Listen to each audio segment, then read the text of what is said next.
Journalist and jurist, మాజీ RTI commissioner doctor Vijaya Babu గారి వీటాక్స్ కార్యక్రమానికి స్వాగతం. సార్ నమస్కారం సార్. ఇవాళ మనతో చర్చలో పాల్గొంటున్నారు నల్లమూర్తి చక్రవర్తి గారు, రాజకీయ విశ్లేషకులు. సార్ నమస్కారం sir. Welcome to V talks show. డబ్బులు ఎవరికి ఊరికే రావు అనేటువంటిది ఒక మాట మనం ఒక యాడ్లో చూస్తూ ఉంటాం. మధ్యతరగతి కళ సొంతిల్లు. వాస్తవానికి చూస్తే ఈవేళ టీవీల్లో కానీ యూట్యూబ్లో కానీ ఎక్కువ అడ్వర్టైజ్మెంట్లు రియల్ ఎస్టేట్ వ్యాపారం మీదే వస్తూ ఉంటాయి. అలాంటి రియల్ ఎస్టేట్ వ్యాపారం ఒక డౌన్ ఫాల్ అనాలా ఏమనాలి, ఒక సందిగ్ధంలో పడింది అనాలా. ఎందుకంటే 22A భూముల వల్ల చాలా హైదరాబాద్లో ముఖ్యంగా వేలాది ప్లాట్లు అలాగే అపార్ట్మెంట్లు ఒక్కసారిగా ఈ సెక్షన్ 22Aలో చేరటం వల్ల ఈ రిజిస్ట్రేషన్లు అవన్నీ కూడా నిలిచిపోవటం, అమ్మకం, కొనుగోలు, గిఫ్ట్, ఇక బ్యాంక్ లోన్లు అన్నీ కూడా ఆగిపోయి ఒక గందరగోళమైనటువంటి పరిస్థితి నెలకొంది. దీని మీద కొంతకాలంగా చాలా చర్చ కూడా జరుగుతుంది. ఈ అంశంపైనే మనం ఇప్పుడు చర్చిస్తున్నాం. సార్, అసలు ఈ అంశాన్ని ఎలా చూడాలి? ముందుగా వాస్తవానికి ఏంటంటే 22A అనేటువంటి ఒక చట్టం ఏదైతే ఇప్పుడు వీళ్ళు తీసుకొచ్చిన ఇదైతే ఏదో ఉందో యాక్ట్ చేసింది అంతవరకు ఓకే. బట్ దాని ఇంప్లిమెంటేషన్కి వచ్చేసరికి ఏంటంటే దాని రంగు, రుచి, స్వరూపం అన్నీ పూర్తిగా మారిపోయినాయి అని చెప్పాలి. దాని లక్ష్యం కూడా పూర్తిగా గాడి తప్పిపోయింది. తర్వాత మనకి కంచె చేను మేసి అని ఒక సామెత ఉంది కదా. కంచె దేనికి ఉంటుందంటది? ఆ బార్డర్స్ని, అది పొలం కానీ ఇల్లు కానీ ఇంకోటి కానీ దాని రక్షణ కోసం కంచేస్తారు. ఇక్కడ ప్రజలకి ఆస్తులకి కంచె ఎవరు? ప్రభుత్వం. అలాంటిది మరి వాళ్ళే దీన్ని ఇది చేసే పరిస్థితి ఏంటి అనేది ఇవాళ పెద్ద సమస్య. ఇది లోపల ఒక నివురు గప్పినటువంటి నిప్పులాగా ఎవరికి వాళ్ళు పైకి చెప్పుకొని నాదొక్కటే కాబోలు ఈ సమస్య అని అనుకుంటున్నటువంటి పరిస్థితి. వాస్తవ పరిస్థితులు చూస్తే నిజానికి ఇక్కడ మనకి నల్లమూర్తి చక్రవర్తి గారు ఉన్నారు. ఆయన చాలా ఒక సామాజికవేత్త, ప్రధానంగా ఆయన విశ్లేషకులుగానే పరిచయం చేసే కంటే కూడా ఒక అనేక అంశాల మీద ఆయన లోతైనటువంటి వీటిని స్పందించేటువంటి వ్యక్తిత్వం ఉన్నటువంటి వారు దీని మీద కూడా అంశాలు మాట్లాడినటువంటి పరిస్థితి. వారితో కూడా మనం చర్చిద్దాం. అయితే అసలు సమస్య కీలకమైనటువంటి అంశాలు ఏంటి, దీని స్వరూపం ఏంటి అని చూసినట్టయితే ఇప్పుడు చెప్పినట్టు ఒక హైదరాబాదే కాదు కానీ హైదరాబాద్లో చూసుకుంటే వేలాది ప్లాట్లు, అపార్ట్మెంట్లు ఇవన్నీ కూడా ఒక్కసారిగా ఉన్నటువంటి 22A అంటే ప్రొహిబిటెడ్ ప్రాపర్టీ అని చెప్పని అంటారు లిస్ట్. ఈ ప్రొహిబిటెడ్ ప్రాపర్టీ లిస్టులోకి ఉన్నట్టుండి ఎందుకు చేరిపోయాయి? ఏంటి ఇది ఇక్కడ జరిగింది? గతంలోనేమో చట్టబద్ధంగా జరిగినటువంటి రిజిస్ట్రేషన్లో వాళ్ళే రిజిస్టర్ చేశారు. కానీ ఇప్పుడు ఆ ప్రాంతానికి సంబంధించి ఆ రిజిస్ట్రేషన్లు ఎందుకు నిలిచిపోయాయి? దాని మీద చాలామంది అమ్ముకున్నారు, లావాదేవీలు జరిపారు, కొనుగోళ్లు, గిఫ్ట్లు, బ్యాంక్ లోన్లు ఇవన్నీ కూడా సజావుగా సాగిపోయి ఉన్నటువంటి ఇవన్నీ కూడా ఆగిపోయినాయి. ఎక్కువగా ప్రభావితమైనటువంటి జిల్లాలను ఇక్కడ చూసుకున్నట్లయితే హైదరాబాదు, రంగారెడ్డి, మేడ్చల్, మల్కాజ్గిరి, సంగారెడ్డి. ఇవన్నీ కూడా ఎంత దారుణమైనటువంటి పరిస్థితుల్లో పిల్లల కోసం ఇల్లు అమ్ముకోలేనటువంటి వాళ్ళు, ఫ్లాట్ అమ్ముకోలేనటువంటి వాళ్ళు, డబ్బులు బ్యాంకు లోన్లు తెచ్చి కట్టి అయినా కూడా ఓన్ చేసుకోలేనటువంటి పరిస్థితి, తర్వాత అమ్ముకుందామంటే అమ్ముకోలేనటువంటి పరిస్థితి.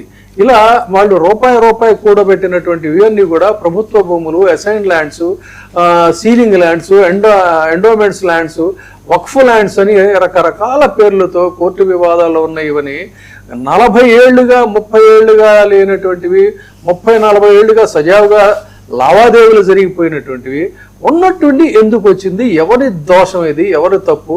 లేదు దీని వెనక ఏదైనా మతలబు ఉందా? ఉంటే ఏమిటా మతలబు? దీని ప్రధాన కారణాలు చూసుకుంటే పాత రెవెన్యూ రికార్డ్స్ ఉన్నాయి. ఈ పాత రెవెన్యూ రికార్డ్స్ ఆధారంగా కనుక ఒక్కసారి పరిశీలించినట్టయితే సర్వే నంబర్లన్నీ కూడా ఇప్పుడున్న దానికి మిస్ మ్యాచ్ అవుతున్నాయి అని చెప్తున్నారు. ధరణి, డిజిటల్ రికార్డ్స్ ఇవన్నీ కూడా ఎందుకు ఇందులో పొరపాట్లు జరగాల్సినటువంటి అవసరం వచ్చింది? కలెక్టర్ స్థాయిలో చూస్తేనేమో వాళ్ళు ప్రొహిబిటెడ్ లిస్ట్ అని చెప్పని వాళ్ళు చెప్తుంటారు. ఇక్కడికి వచ్చేసరికేనేమో అప్డేట్ చేయమంటే అధికారులు పాత రికార్డుల ప్రాతిపదికగానే చేసామని చెప్పని వీళ్ళు చెప్తుంటారు. ఎక్కడా కూడా అంటే ప్రభుత్వం ఒకే ప్రభుత్వంలో రకరకాల కాంట్రడిక్షన్స్. ఎందుకు వస్తున్నాయి ఈ కాంట్రడిక్షన్స్? ప్రజల సమస్యలు 20-30 సంవత్సరాలుగా లేనటువంటి కొనుగోలు చేసి అమ్మకాలు చేసినటువంటివి అన్నీ కూడా ఎందుకు ఇంత అంబిగ్యూటీ లేకపోతే ఇంత దారుణమైనటువంటి పరిస్థితులు వచ్చింది? ఒకవైపు HMDA, ఇంకొక వైపు హోడా, మరొక వైపు హౌసింగ్ బోర్డు, లేఅవుట్స్ ఇవన్నీ కూడా ఇన్ఫ్లుయెన్స్ అయినటువంటివి అన్నమాట. ఒక్కసారిగా చేస్తే మరి దీని మీద ప్రతి మనిషికి కూడా ఏంటంటే మధ్యతరగతి జీవికి సొంత ఇల్లు అనేటువంటిది ఒక కళ. అదేదో పెద్ద అచీవ్ చేస్తాం జీవితంలో అని చెప్పి ఫీల్ అవుతారు. ఒక ఆరో ప్రాణంగా చూసుకుంటారు. అలాంటి దాన్ని ఆ గుండెకాయని అట్లా పట్టుకొని నొక్కి నొక్కనట్టుగా కాపాడాల్సినటువంటి వాళ్ళే చేస్తూ ఉంటే ఎవరికి చెప్పుకుంటారు, ఎవరికి చెప్పుకోవాలి? దీంట్లో నుంచి బయటపడేటువంటి పరిస్థితి అట్లా. ఇది ఈ రోజు ఉన్నటువంటి సమస్య. దీని మీద చాలా లోతుగా అధ్యయనం చేసినటువంటి వారు నల్లమోతు చక్రవర్తి గారు. సో సార్ మీరే ఉంటారు చెప్పండి, ప్రభుత్వ భూములు, assigned lands, ceiling lands, endowments lands, వక్ఫ్ ల్యాండ్స్ కోర్టు వివాదాల్లో ఉన్నాయని చెప్పని ఉన్నటువంటి ఈ ఒక పిడుగుపాటు లాగా చేస్తున్నారు. ఒకవైపు ఇప్పుడు నేను చెప్పినట్టుగా సర్వే నంబర్స్ మిస్ మ్యాచ్ అవుతున్నాయి అంటున్నారు, ధరణి డిజిటల్ రికార్డ్స్ లో పొరపాట్లు ఉన్నాయని చెప్తున్నారు, అధికారులు పాత రికార్డులను తీసుకుంటున్నాం అంటున్నారు.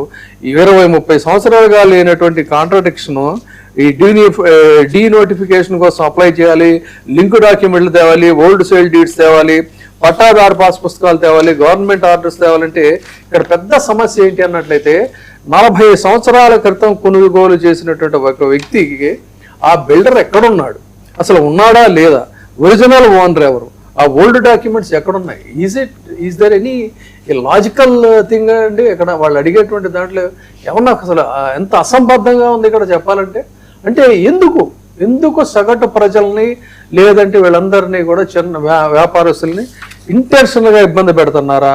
కోట్ల రూపాయలు వెచ్చించి కొనుగోలు చేసినటువంటి భూములు, ఏళ్ల తరబడి కుటుంబాలు నివసిస్తున్న అపార్ట్మెంట్లు, ప్రభుత్వ అనుమతులతో ఏర్పడినటువంటి లేఅవుట్లు, ఇవన్నీ కూడా ఒక్కసారి ఎందుకు రాంగ్గా తయారైపోయింది? మీరు చెప్పండి, ఏం చేయాలి దీన్ని మనం, ఎలా హౌ టు ఓవర్కమ్, అసలు ఇష్యూ ఎక్కడ ఉంది? మీరు చాలా అంశాలు ఎత్తారు, కానీ మీరు అనుకున్నంత క్లిష్టమైన సమస్య కాదు ఇది.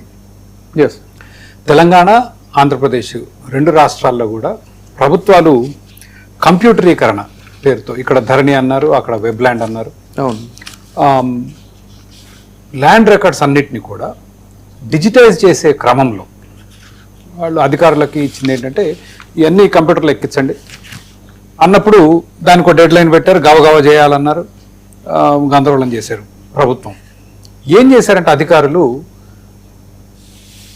ఆంధ్రప్రదేశ్లో బ్రిటిష్ కాలం నాటి రికార్డులు 1911 నుంచి 1913 అంటే 110-115 సంవత్సరాల క్రితం రికార్డులు తవ్వి, తెలంగాణలో నిజాం కాలం నాటి రికార్డులు తవ్వి, వాటిల్లో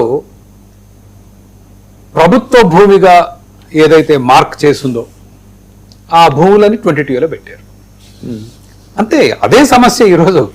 ఆ సమస్య ఒక్కటి మీరు పరిష్కారం చేస్తే 80% వెళ్ళిపోతాయి, ఇక మిగిలిన 20% మెల్లగా చేసుకోవచ్చు. 1911-1900లో అంటే దాదాపు 110-120 సంవత్సరాల క్రితం ఏదైతే రికార్డు ఉందో దాన్ని తవ్వి తీసి దాంట్లో ప్రభుత్వ భూములన్నీ ఏవైతే ఉన్నాయో వాటిని మళ్ళీ ప్రభుత్వ భూములుగా గుర్తించారు. ఈ 120 సంవత్సరాలు ఏం జరిగింది? రకరకాల సేల్స్ ద్వారా ప్రభుత్వమే ప్రజలకి ల్యాండ్ సీలింగ్లో కొంత ఇచ్చింది, భూదాన్ మూవ్మెంట్లో కొంత ఇచ్చింది, ఇనాం భూములు కొంత ఇచ్చింది. ఏది గ్రామాల్లో జమీందారులు ఉన్నప్పుడు గ్రామంలో రకరకాల కులవృత్తులు ఉన్నాయి, వాళ్ళందరికీ తలా ఒక 3 ఎకరాలు, 5 ఎకరాలు, 10 ఎకరాలు అని ఇచ్చేవాళ్ళు. ఆ భూములన్నీ కాలక్రమేణా వాళ్ళ చేతిలో, దాని తర్వాత స్వాతంత్రం వచ్చింది, మనకు రాజ్యాంగం వచ్చింది, ప్రభుత్వాలు భూ పంపిణీలు చేశాయి, దాంతోపాటు దళితులకు భూములు ఇచ్చారు, ఆ భూములు వాళ్ళకి పట్టాలు ఇచ్చారు, దాంతోపాటు ఎండోమెంట్స్లో కొన్ని భూములు ఉన్నాయి అవి పట్టాలు ఇచ్చారు, సో వక్ఫ్ భూములు ఉన్నాయి వాటికి పట్టాలు ఇచ్చారు. దాంతోపాటు ప్రభుత్వం మీరు పాకిస్తాన్ తోటో చైనా బార్డర్లోనో యుద్ధం చేసి వెనక్కి వస్తే వాళ్ళకి ఇచ్చారు, వాళ్ళకి భూములు ఇచ్చారు. ఏ భూమి ఇచ్చింది ప్రభుత్వం? ప్రభుత్వ భూములు ఇచ్చింది, ప్రభుత్వ భూములు ఇచ్చారు వాళ్ళకి. పోలీసుల్లో కాస్త గట్టిగా ఈ నక్సలైట్లు వాటిల్లో బాగా గట్టిగా పనిచేసిన వాళ్ళకి ఒక రివార్డ్గా ప్రభుత్వ భూములు ఇచ్చారు. అవన్నీ 22లో పడేశారు ఇవాళ. అది సమస్య. సో దీన్ని మనం ఇన్ని రకాల భూములన్నీ చూసుకొని ఇదేదో గందరగోళంగా ఉందనుకోవటం కాదు, ఇది ప్రభుత్వం చేసిన అరాచకం. అదే 100 సంవత్సరాల క్రితం రికార్డుతో కరెక్షన్ ఆర్ డిజిటైజేషన్ కంప్యూటరీకరణ పేరుతో అసలు ఎంత దుర్మార్గులైతే మీరు 100 సంవత్సరాల క్రితం రికార్డు తీసుకెళ్లి మొత్తం పెడితే ఇవాళ తెలంగాణ మీద నాకు సరైన పూర్తి గణాంకాలు లేవు. ఆంధ్రప్రదేశ్లో 1,95,00,000 ఎకరాలు 22లో ఉన్నాయండి. దాదాపు ప్రభుత్వ రికార్డులో ఉన్న మొత్తం భూమిలో, ప్రభుత్వ కంప్యూటర్లో ఉన్న మొత్తం భూమిలో 60% 22. అసలు సాధ్యమా ఇది? 60% భూమి 22A ఉంది. తెలంగాణలో కూడా చాలా తీవ్రమైన సమస్య. నాకే ఉంది సమస్య తెలంగాణలో. మా దగ్గర కాగితాలను ఎంఆర్ఓ ఇచ్చిన నో అబ్జెక్షన్ సర్టిఫికేట్ ఉంది, 22A పెట్టాడు. మా గవర్నమెంట్ నుంచి ఏం తెలియదు, మాకేం ఇన్స్ట్రక్షన్స్ రాలేదు. చక్రవర్తి గారు, ఇక్కడ మీకు ఒక ఆశ్చర్యకరమైన విషయం చెప్తా. ఇది అసలు మామూలు మాసెస్కి ఏదో సంబంధం లేదన్నట్టుగా ఇది మామూలుగా ఉంది ఇష్యూ. కానీ టచ్ చేస్తే ఇప్పుడు జస్ట్ మీరు వస్తామంటే నా ఛాంబర్లో ఒక ఇద్దరు కూర్చొని ఉన్నారు. ఏంటి వాళ్ళ టాపిక్ ఏంటంటే ఇట్లా మన చక్రవర్తి గారు వస్తున్నారు, just we're going to discuss అంటే, అయ్యో నాది కూడా ఇదే సమస్య అండి అని చెప్పని, అంటే నాది అదే సమస్య అని అతను చెప్తున్నాడు. అంటే ఎవరిని కదిలిస్తే వాళ్ళు సఫరర్స్గా మిగిలిపోయిన పరిస్థితి అండి. 60% భూమి 22A ఉంది అంటే ప్రభుత్వ భూమిగా క్లెయిమ్ చేస్తున్నారంటేనే అర్థం చేసుకోవచ్చు మనకి సమస్య తీవ్రత. అయితే పొరపాటు జరిగింది, లెంపలు వేసుకొని రోల్ బ్యాక్ చేయొచ్చుగా. మా నినాదమే roll back 22A. Roll back చేయకుండా దీన్ని ఒక ఇండస్ట్రీగా మార్చారు. ఇది ఒక మాఫియా అయింది. ఎగ్జాక్ట్లీ 22Aలో రెగ్యులర్ గా ప్రతి నెల ఆస్తులు తీస్తారు, ఒక 20-30. ఏంటి అంటే అదొక రింగు. సర్వేయర్ దగ్గర నుంచి revenue inspector, MRO, RDO, joint collector, sub collector, collector, MLA. నా భూమి 4 ఎమ్మెల్యేతోనే అయిపోతుంది అంటారా? ఇంకా దాని తర్వాత ఎక్కడ పోతుందో మనకు తెలియదు. మీకు ఎమ్మెల్యే కూడా ఎందుకో చెప్తాను, ఎందుకంటే కలెక్టర్ ఆఫీస్ లోనే చేయించవచ్చుగా, ఎమ్మెల్యే దాకా మళ్ళీ ఎందుకు పోవటం. అంటే పొలిటికల్లీ ఎమ్మెల్యేతోనేనా ఇంకా అక్కడి నుంచి ఇంకా ప్రస్తుతానికి మనకైతే అంటే నేను జిల్లాలో పర్యటిస్తున్నాను కాబట్టి ప్రజలు చెప్పిందే చెప్తున్నాను. ఓకే ఓకే ఓకే, నేను జనరల్లీ వినేది ఏంటో చెప్తున్నాను మీకు. జస్ట్ ఉదాహరణ, నా భూమి గురించి నా లాయర్కి ఫోన్ చేశానండి. ఇట్లా 22A కోర్టు కన్నా పోదాం సార్, అసలు ఎన్నేళ్ళైనా సెటిల్ కావట్లేదు, ఆ ఎంఆర్ఓ ఆర్డీఓ దగ్గర పోతే మాకు ఇన్స్ట్రక్షన్ లేదు గవర్నమెంట్ దగ్గర నుంచి అంటారు. ఎందుకు సార్ టైం? ఇప్పుడు లాయర్ ఏం కావాలి, చాలా సంతోషపడాలి, క్లయింట్ వచ్చాడు కేసు వేయచ్చు, మళ్ళీ 1-2 లక్షలు వస్తాయని. ఎందుకు మా ఎమ్మెల్యేతో మాట్లాడుకొని.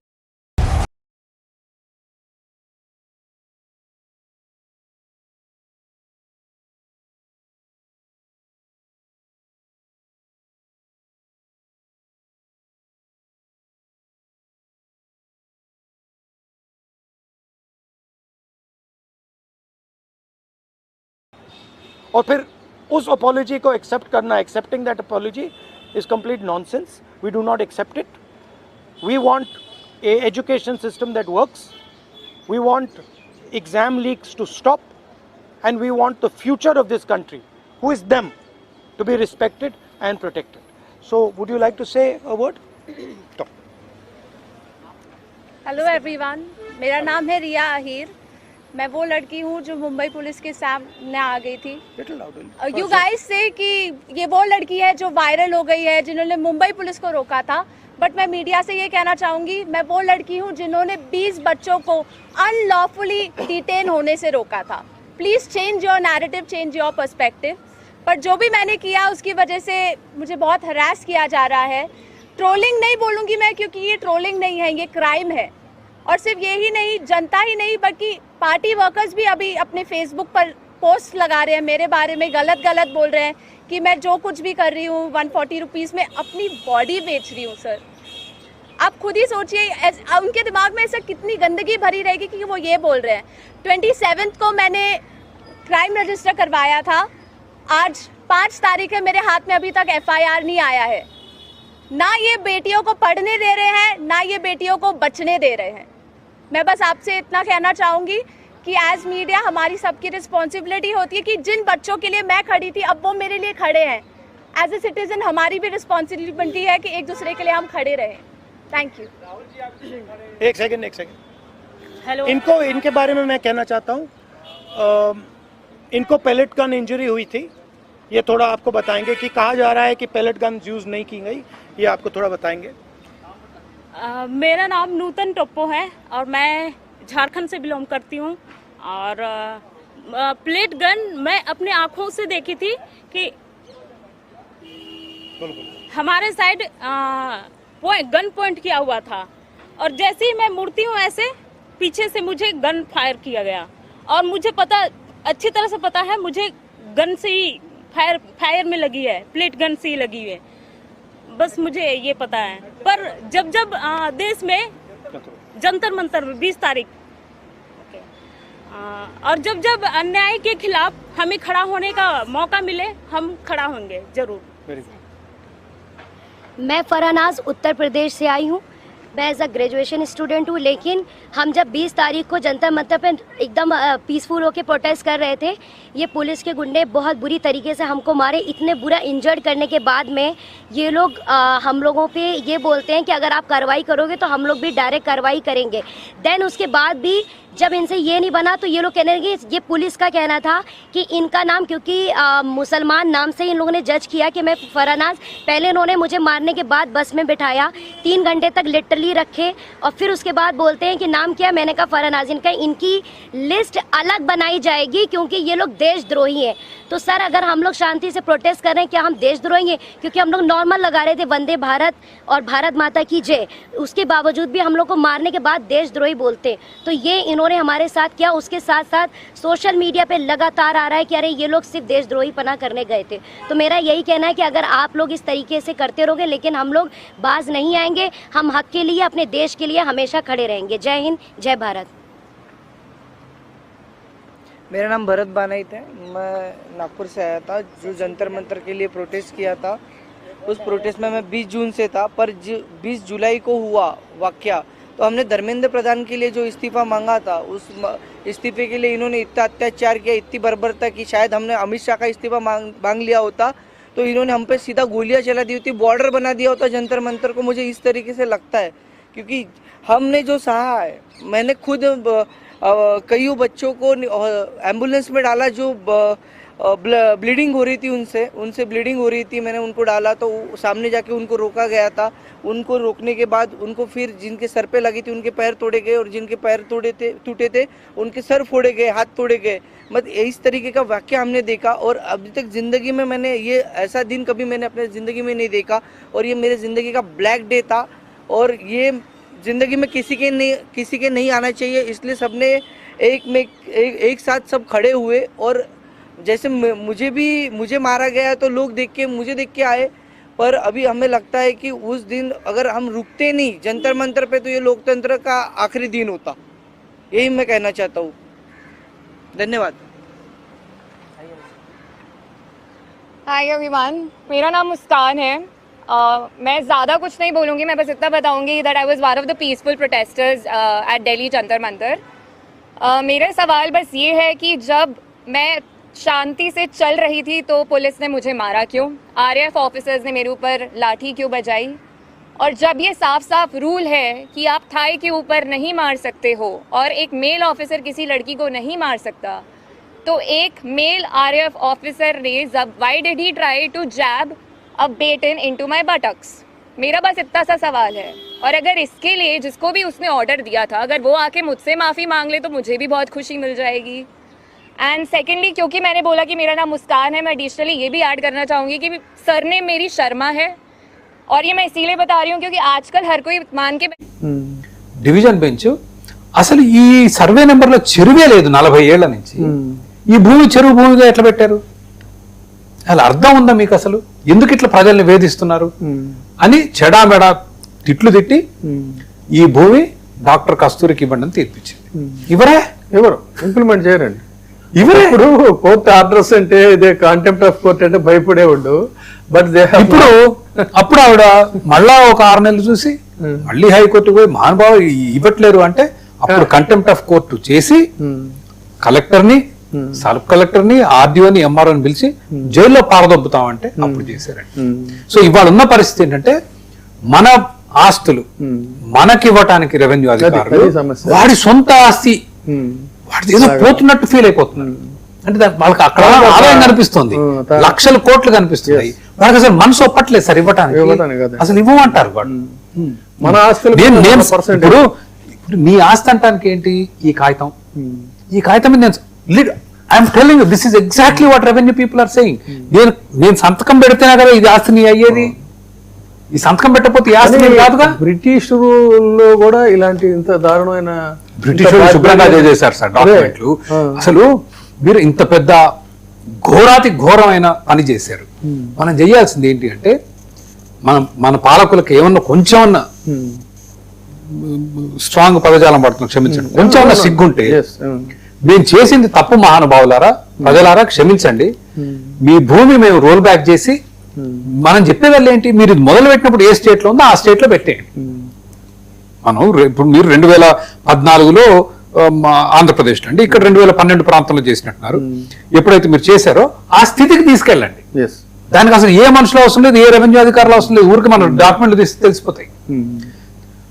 అని చేసి తప్పైపోయింది క్షమించండి అని మీకు నష్టపరిహారం చెల్లించాలి. మిమ్మల్ని ఇన్ని సంవత్సరాలు క్షోభ పెట్టినందుకు. ఖచ్చితంగా కాంపన్సేషన్ ఇవ్వాలి. ఈ రోజు ఆ కర్నూలు కలెక్టర్ గారు ఒక ఆవిడ ఉంది, ఒక 25 మందిని పిలుచుద్ది. ఏమయ్యా మీ అందరికి 20T నుంచి భూములు తీసావా? తీసాం మేడం. లంచాలు ఎవరిని ఇచ్చారా? ఇవ్వలేదు మేడం. ఇక చప్పట్లు కొట్టండి. మీ ఆస్తులు మీకు ఇచ్చి చప్పట్లు కొట్టమంటారు ఏంటండి? నాకు అర్థం కాదు. నంద్యాల కలెక్టర్ గారిని కలిసాం, ఆవిడ వెళ్తే దొడ్డిదారులు వెళ్ళిపోయారు కలవకుండా. అంతే, ఇది పరిస్థితి వాళ్ళ రాష్ట్రంలో. మన ఆస్తులు మనకి ఇవ్వటం ఏదో చాలా మెహర్బానీ చేసినట్లు ఫీల్ అవుతుంది ప్రభుత్వం. ప్రజల్లో చైతన్యం రావాలి, ప్రజలు తమ హక్కుల గురించి పోరాడాలి. And that is why we're saying we should roll back 22 అనేది. మీరు ఒక బలమైన సామాజిక ఉద్యమవేత్త నాకు తెలుసు. సో ప్రజలు అంటే ప్రభుత్వాలు ప్రజలకు అండగా ఉండాలి. అలాంటి ప్రభుత్వాలే ప్రజల్ని ఈ రకంగా సాధిస్తున్నటువంటి నేపథ్యంలో మరి ఈ ప్రజల తరఫున ఎలా వాళ్ళు ఏంటంటే సామాన్యులు, వాళ్ళకి భయం, అందులో ఈ రోజున ఏంటంటే భయపెట్టి మరీ పరిపాలిస్తున్నటువంటి పరిస్థితులు. ఇలాంటి పరిస్థితుల్లో అయితే ఒకటి ఆరో ప్రాణం అండి, సగటు వ్యక్తికి భూమి అనేటువంటిది, ఇల్లు అనేటువంటిది పైసా కూడబెట్టుకొని చేసినటువంటిది వాళ్ళకి ఇదో ఒక ఆరో ప్రాణం లాంటిది. ఆ ప్రాణాన్ని పట్టుకొని చిలక ప్రాణాన్ని ఎలా నొక్కి చంపేస్తున్నట్టు ప్రభుత్వాలే చేస్తున్న నేపథ్యంలో దీన్ని మరి ఏం చేయాలి? మీరు మీ సలహా ఏంటి, మీ సూచనలు ఏంటి? ఏం చేస్తే వాళ్ళకి న్యాయం జరుగుతుంది? ఆ వంతుగా దీన్ని 2 రాష్ట్రాల వ్యాప్తంగా ఒక ఉద్యమ స్థాయిలో తీసుకొచ్చి ప్రభుత్వం మీద ఒత్తిడి పెట్టాలనేది ఆలోచన. ఓకే, మనం ఇంకా ప్రజాస్వామ్యంలోనే ఉన్నాం, మనం ఇంకా నియంతృత్వ దేశంగా కాలేదు. పాలకులు ఓట్లు పోతాయనే భయం ఉంటే వింటారు. ఇప్పుడు ఆంధ్రప్రదేశ్లో గత 6 నెలలుగా మేము గట్టిగా ప్రయత్నాలు చేస్తున్నాం. కృష్ణా జిల్లా, తిరుపతి, అంటే కర్నూలు, నంద్యాల. డౌట్ అండి, సగటు మనిషిగా చెప్తున్నా ఏమనుకోద్దు. మామూలు ప్రజల ఓట్ల ద్వారానే మనం అధికారంలోకి రాగలం అని అనుకుంటే బహుశా ప్రజలకు భయపడతారేమో. వాటికి అతీతం అనుకున్నప్పుడు ఆ భయం ఉంటుందంటారా? అది ప్రజల మీద ఉంటుంది సార్. విజయబాబు గారు, ఇప్పుడు భారతదేశం ప్రజాస్వామ్యం అండి. పాకిస్తాన్ ఎందుకు కాదు?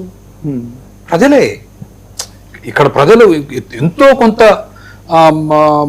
ప్రజాస్వామ్యాన్ని కాపాడుకోవటానికి ఎంతో కొంత చైతన్యం ఉంది కాబట్టి ఆగింది. పాకిస్తాన్ లో పోరాడలేదు కాబట్టి అది నియంతృత్వ దేశంగా ఒక విఫల సమాజంగా మారిపోయింది ఈరోజు. కాబట్టి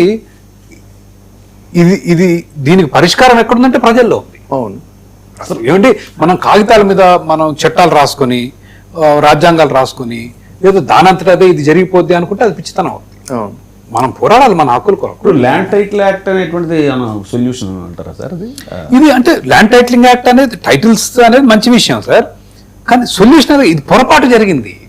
అసలు ఇది ఏ కంప్యూటర్ సాల్వ్ చేయలేదు, ఏది మనం జరిగిన పొరపాటును వెనక్కి తీసుకోవాలి. కాదండి, అంటే ఇది ఏమైందంటే ఒక intention is good according to my observation. 22A వీటన్నిటిని కూడా మనం సెట్ చేయాలి అనేటువంటి ఇంటెన్షన్ బాగుంది. కానీ ఇది అనుకోకుండా మీరన్న ఈ దోపిడీదారులకి ఒక మంచి అనువైనటువంటి ఒక బంగారు బాతుగొడ్డు లాగా 22A is not a recent act. It is a very old act. చాలా పాత యాక్ట్. చేసింది ఏంటి దాన్ని ఎక్కువ ఇంటెన్షన్ మంచిదా కాదా అనేది కాదు. 22 అంటే ప్రభుత్వ భూమి, మన నదులు, మన రోడ్లు, మన చెరువులు, పార్కులు, గుట్టలు, కొండలు, అడవులు, ఇవన్నీ 22A. Nothing wrong with 22A. Point ఏంటంటే బ్రిటిష్ కాలం నాటి, నిజాం కాలం నాటి భూములన్నీ తీసుకొచ్చి 22A లో పెడతా అంటే ఇప్పుడు అర్బనైజేషన్ ఇప్పుడు ఏమవుతుందంటే ప్రజలు మైగ్రేట్ అవుతూ ఉంటారు, ఏరియాస్ డెవలప్ అవుతూ ఉంటాయి. ఆ ఏరియాస్ డెవలప్ అవుతున్నప్పుడు, ప్రజలు మైగ్రేట్ అవుతున్నప్పుడు సాక్షాత్తు ప్రభుత్వాలు ఇప్పుడు మేము గొప్పగా ఐటీ కంపెనీ మేమే కట్టామని చెప్పుకుంటున్నారు కదా, అవన్నీ కొండలో కొట్టలే కదండి ఒకప్పుడు. మరి ఆ రకంగా అది ఎక్స్పాండ్ అవుతున్నప్పుడు ఇవే ప్రభుత్వాలు అనుమతి ఇచ్చాయి, వాళ్ళు కట్టించారు, మీరు కూడా రండి ఇక్కడికి, మీరు ఏర్పాటు చేసుకోండి, మీకు ఇది ఇస్తాం అది ఇస్తాం అని చెప్పి అని అన్నారు. అన్న ప్రభుత్వాలే ఇవాళ అక్కడ మిగతా వాళ్ళందరూ కూడా వచ్చి కట్టుకుంటా ఉంటే ఇది 22A అని చెప్పానంటే ఏంటిది? ఎక్కడ ఉంది న్యాయం? న్యాయం కాదు, పొరపాటు అనేది. ఇప్పుడు మీరు ఇందాక ల్యాండ్ టైటిలింగ్ యాక్ట్ అన్నారు సార్. ల్యాండ్ టైటిలింగ్ యాక్ట్ ఎక్కడ వచ్చిందంటే, ఒక భూమి ఉంది, ఈ భూమి విజయబాబు గారు నాదంటున్నారు, ఇది నేను నాదంటున్నాను. టైటిల్ ఉంటే ఏంటంటే ఒక పక్క ఓనర్ ఉంటాడు. అది మొత్తం వ్యవస్థ, భూమి మేనేజ్మెంట్ వ్యవస్థకి టైటిలింగ్ వ్యవస్థ అనేది అవసరం. ఇది అసలు ఆ సమస్య కాదు. ఇది పొరపాటున భూమి లాక్కున్నారు. లాక్కోవటం కూడా ఏ స్థాయిలో లాక్కున్నారు, 10 లక్షల ఎకరాలు లాక్కున్నారు. అది పొరపాటున జరిగింది. ఆ పొరపాటుని ఇప్పుడు ఆదాయ మార్గంగా మార్చుకున్నారు. ఎగ్జాక్ట్లీ. అది ఇప్పుడు మీరు మార్పు ఎక్కడి నుంచి వస్తుందంటే, ఉదాహరణకి మెమో ఉంది సార్, 435 2 జనవరి 2026లో ఆంధ్రప్రదేశ్ రాష్ట్ర ప్రభుత్వం ఇచ్చింది. దీంట్లో ఏమంటారంటే, మీ దగ్గర ఏ ఒక్క డాక్యుమెంట్ ఉన్నా, రిజిస్ట్రేషన్ డాక్యుమెంట్ ఉన్నా, ROH డాక్యుమెంట్ ఉన్నా, అసైన్మెంట్ రిజిస్టర్ ఉన్నా, 8A ఉన్నా, DKT పట్టా ఉన్నా, ఇటువంటి ఏ రికార్డ్ అయినా ఏ ఒక్కటి ఉన్నా, అన్ని కాదు, ఏ ఒక్కటి ఉన్నా 20TA నుంచి మీ భూమిని తీసేయాలి. ఓకే, అది ఒక మార్గం. రెండోది, ఎవడో వచ్చి అడిగేదాకా వెయిట్ చేయకండి రెవెన్యూ అధికారులారా. సువోమోటో అంటే స్వచ్ఛందంగా మీరే వెతికి ఈ డాక్యుమెంట్ తీసేయండి. మీరు ఈ రోజు ఈ సమస్య జరిగిపోతే పట్టా చూపిస్తాడు, పాస్బుక్ చూపిస్తాడు, టైటిల్ చూపిస్తాడు, B2 రికార్డ్ అని చూపిస్తాడు. అసలు వాళ్ళ దగ్గర లేని రికార్డు లేదు, వాడు తీయడు. ఇది ప్రభుత్వం ఇచ్చిన మేము. కాబట్టి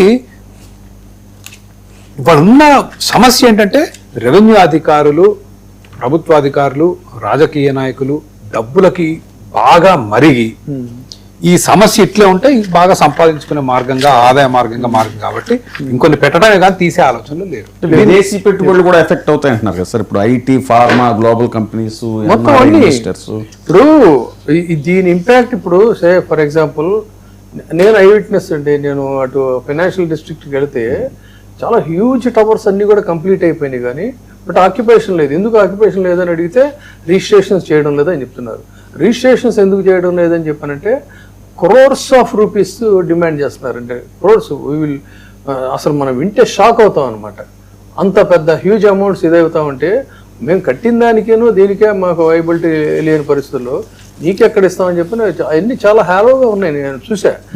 దానివల్ల ఇప్పుడు ఏమవుతుందంటే, IT, pharma, global companies, NRI investors వీళ్ళు పెద్ద సంఖ్యలో వస్తున్నారు. కానీ ఇక్కడ ఉన్నటువంటి ఈ డిస్ప్యూట్స్ అవన్నీ చూసి బాబాయ్ అని చెప్పి దండం పెట్టి వాళ్ళు పక్కన బెంగళూరుకి ఎక్కడికో వెళ్ళిపోతున్న పరిస్థితి. అదే దీనివల్ల ఆర్థికంగా ఎంత నష్టం జరుగుతుంది అనేది ప్రభుత్వ పెద్దలు గుర్తించకపోతే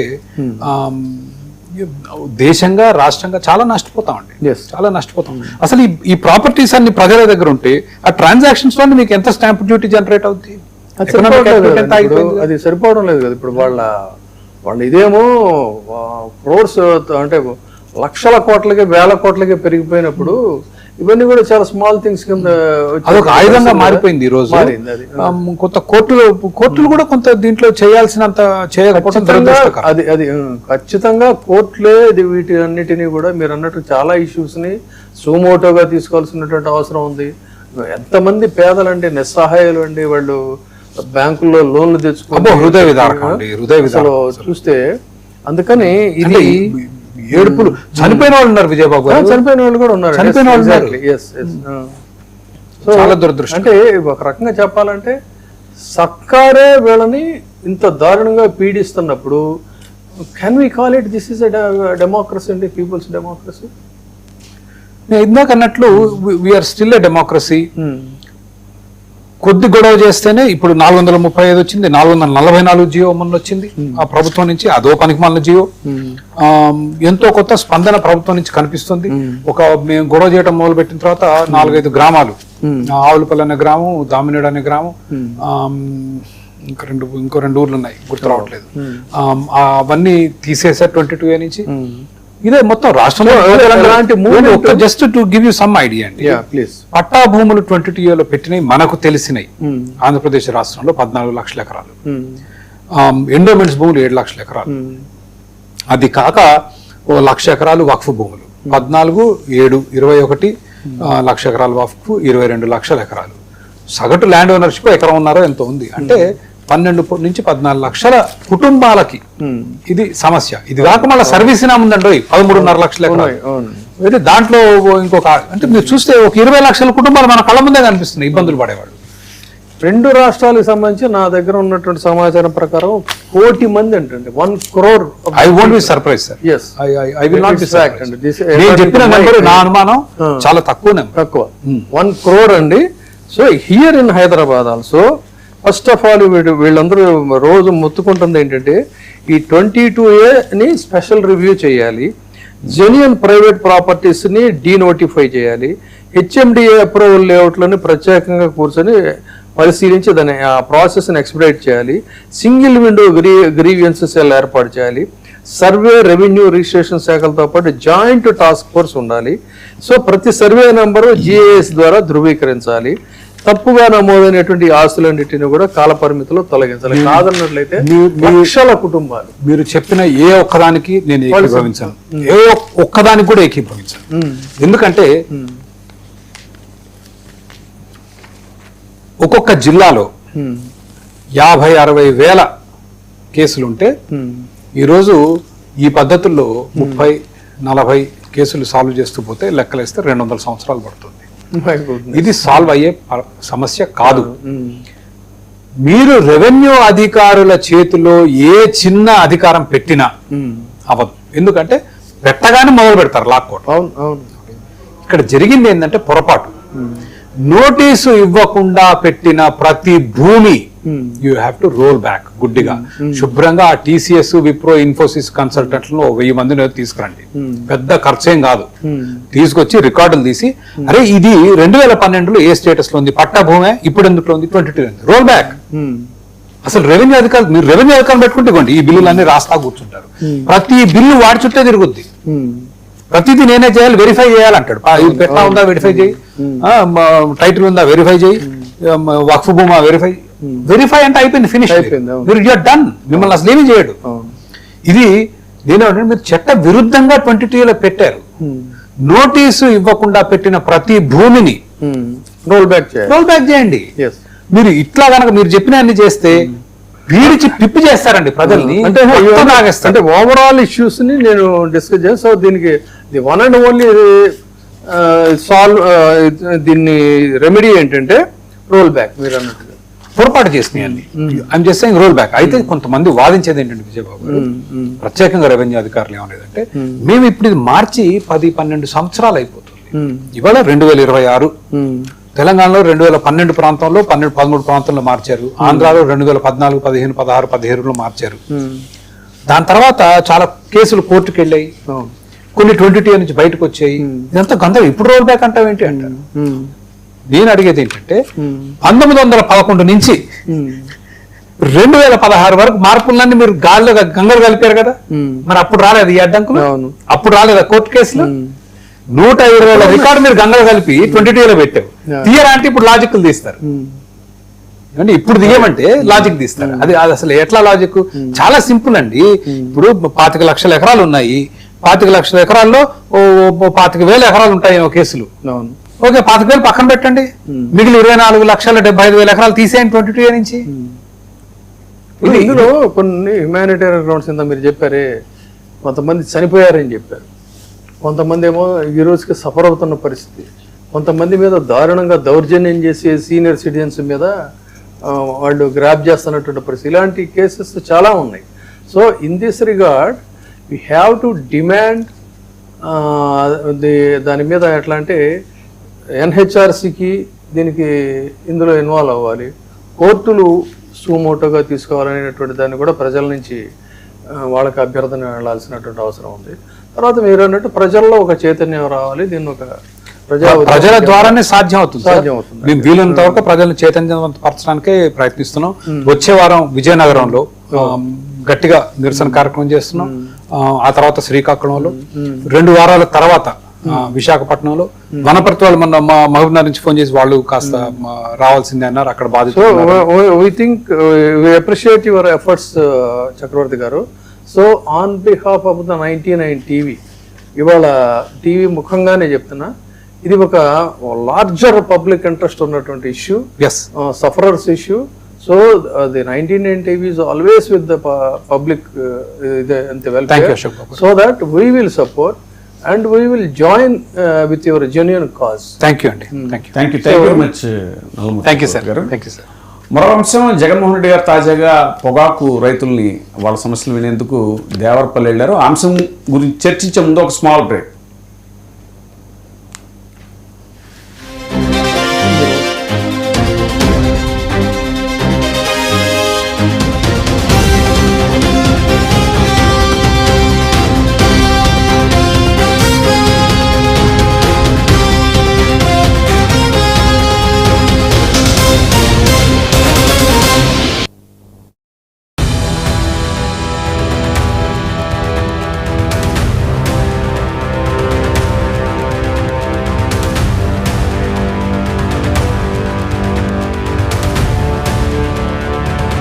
దేశవ్యాప్తంగా అందరి దృష్టి బీహార్లోని బంకీపూర్ నియోజకవర్గంపై పడ్డాయి.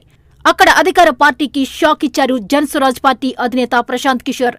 తన సమీప ప్రత్యర్థి బీజేపీ అభ్యర్థి నీరజ్ కుమార్ సిన్హాపై ఏకంగా 19,000కు పైగా మెజార్టీతో గ్రాండ్ విక్టరీ సాధించారు. ఇక ఒకప్పుడు బీహార్ను ఏలిన ఆర్జేడీ అభ్యర్థి రేఖా గుప్తా కనీసం పోటీలో కూడా లేకుండా థర్డ్ ప్లేస్కే సరిపెట్టుకోవాల్సి వచ్చింది. ప్రజలు అనూహ్యంగా పీకే వైపు ఎందుకు టర్న్ తీసుకున్నారనేది పొలిటికల్ స్ట్రాటజిస్టులకే అర్థం కావడం లేదు. మొదటిది, బీజేపీ నేషనల్ ప్రెసిడెంట్ గా నియమితులైన నితిన్ నవీన్ రాజీనామా చేయడంతో ఈ సీటు ఖాళీ అయింది. రెండవది, ఏకంగా 1995 నుంచి అంటే దాదాపు 30 ఏళ్లకు పైగా ఈ సీటు బీజేపీకి తిరుగులేని కంచుకోట. ఈసారి మాత్రం మార్పు కోరుకున్నట్టు అర్థమవుతోంది. 2025 నవంబర్లో పార్టీని స్థాపించిన పీకేకి 2026 జూలై ఉప ఎన్నికల నాటికి లభించిన మొదటి బిగ్ విక్టరీ ఇది. నవంబర్ ఎన్నికల్లో నితిన్ నవీన్ 52,000 ఓట్ల భారీ మెజార్టీతో గెలిచిన చోట 8 నెలలు తిరిగేసరికి పీకే 19,324 ఓట్ల తేడాతో గెలవడమంటే మామూలు షాక్ కాదు. ఈ 8 నెలల గ్యాప్లోనే బంకీపూర్లో అసలైన పొలిటికల్ డ్రామా నడిచింది.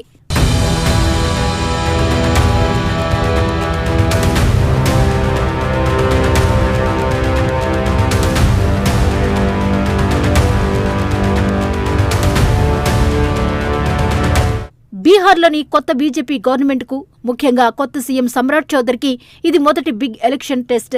2 దశాబ్దాల పాటు బీహార్ను ఏలిన నితిన్ కుమార్ స్థానంలో ఏప్రిల్లో సమ్రాట్ చౌదరి సీఎం సీటుపై కూర్చున్నారు.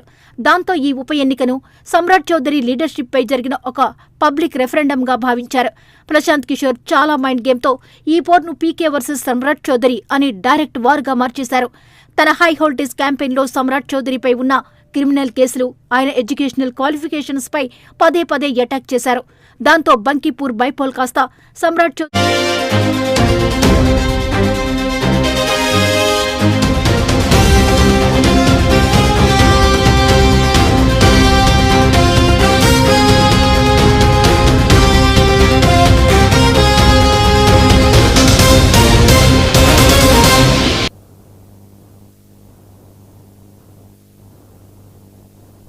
వీటాక్స్. జగన్మోహన్ రెడ్డి గారు తాజాగా దేవరపల్లి పొగాకు రైతుల సమస్యలు వినడానికి వెళ్లారు. అక్కడ చాలా అంశాల మీద ఆయన మాట్లాడారు. ఆ అంశం మీద చర్చించడానికి ఇప్పుడు మనతో లైవ్లో జాయిన్ అయ్యారు కారుమూరి వెంకటరెడ్డి గారు, వైసీపీ అధికార ప్రతినిధి. ముందుగా జగన్మోహన్ రెడ్డి గారు అక్కడ దేవరపల్లిలో ఏం మాట్లాడారు ఒకసారి విందాం. ఒకసారి ప్లే చేయండి.